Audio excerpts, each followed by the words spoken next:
So should we be hard on ourselves or not? I don't like giving examples that conflict or contradict themselves. So on the one hand, I say, don't hit the snooze button. Just force yourself, power through it. There's no life hack. You just have to push through the resistance and, force yourself past the I don't feel like it. And I believe that's true. But I also tell you, stop beating yourself up in your head.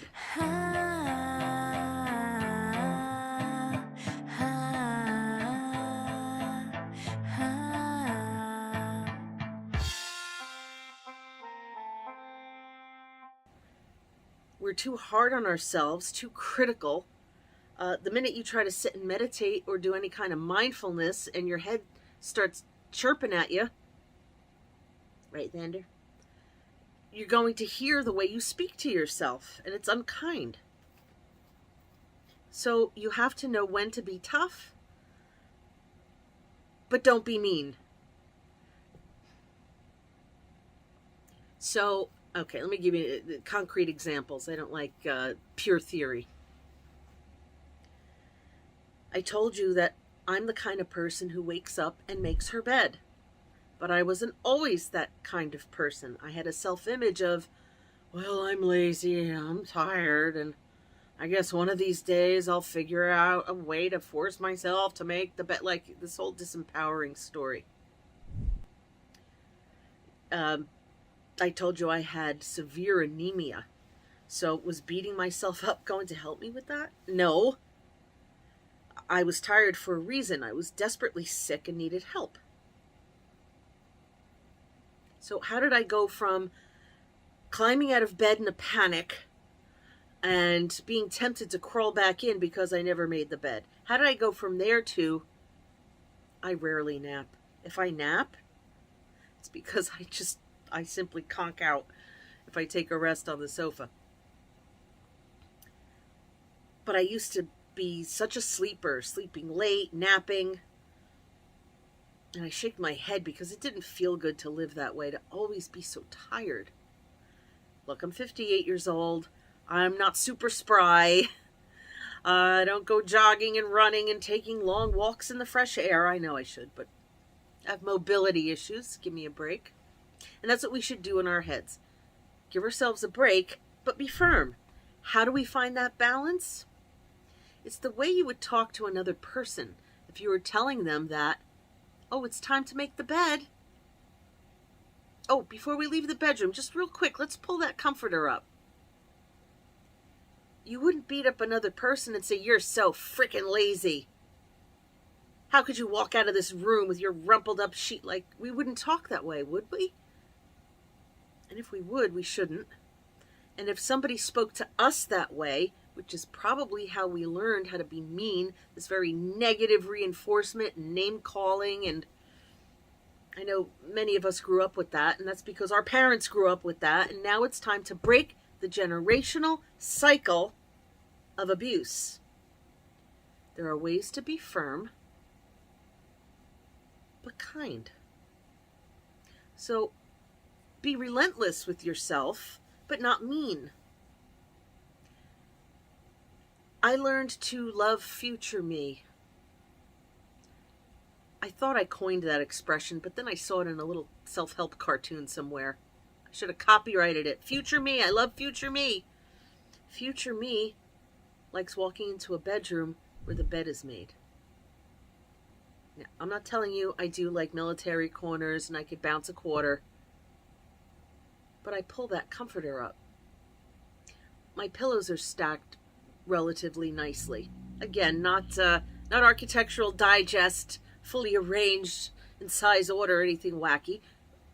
It's a nice arranged bed, which is so far from how I used to live that it gives me such pleasure to look at it and to know that I took, and it's less than 30 seconds. Can I tell you? Less than 30 seconds to neatly make the bed.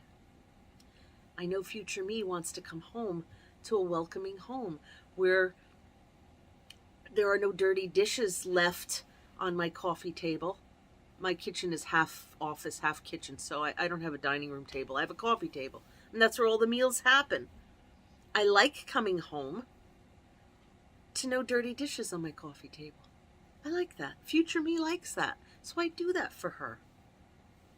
Oh, I already have my shoes on. I'm halfway out the door, but I left the salad bowl on the table. Let me just run it into the kitchen.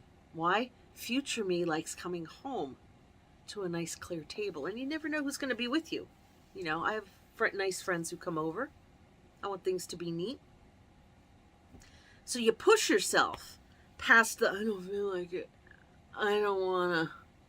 You push yourself kindly, saying, I know you don't feel like it now, but future you will be so happy to come home to a made bed. Yeah, I know you don't feel like it, but if we could just get that one load of laundry done, it'll be nice. We'll play our game while it's in the dry. I don't know. Do you play games? I like Words with Friends, My Singing Monsters, and Wheel of Fortune. You know, treat yourself to a scratch off. There's some long ones, like crossword ones and bingo ones. Do little treat things for yourself. Reward yourself for being kind to future self. Not only the future self will get the reward of, you know, folded clothes or a made bed, but you were kind. Firm, but kind. So, hard on yourself, push yourself past the, I don't feel like it, into the, I'm glad I did. But in a nice way, the way you would talk to a child, in a way that breaks the generational curse of, you're so stupid, don't be lazy, what's the matter with you? Don't talk that way to yourself. Break that habit. Break that history. Learn how to be polite but firm, kind, know when to push, and when to give yourself a break. Do I ever give myself a break? Yeah. I wanted to take the decorations down today and put up the Valentine's decorations, but I was busy with other projects, and I'm like, it's okay, I could do it tomorrow. I'm putting my energy into something else. Am I full of regret? No, because I know I'll do it tomorrow. I trust myself. I now have faith in myself. I believe in myself. There was a time when if I didn't grab those few minutes of feeling motivated and energetic, I wasn't getting that back for maybe a few days or weeks.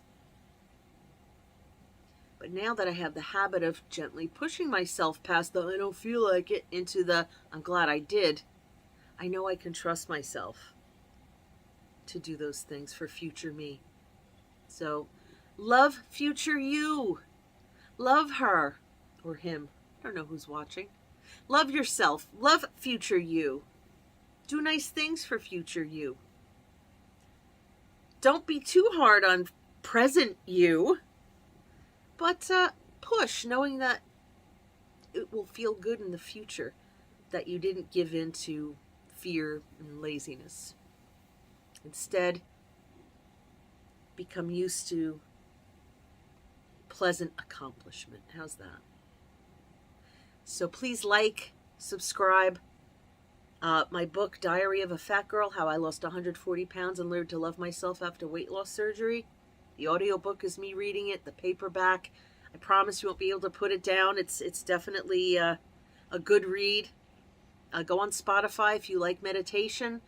A nice guided hypno meditation to help you with stress. Just look up my last name, Sargese. Look for that on Spotify. And there are so many videos here on YouTube. Please watch some of them. I want to help people. I want to leave a legacy of happier, more peaceful, more healthy people. I want the suffering I went through and the lessons I learned to be good for other people too. That would feel good for me. And it would make future me very happy. Like, subscribe, leave a heart. If you don't want to leave a full comment, just say, hey, thanks for that or something. It helps the algorithm to recognize me as a channel that people should watch.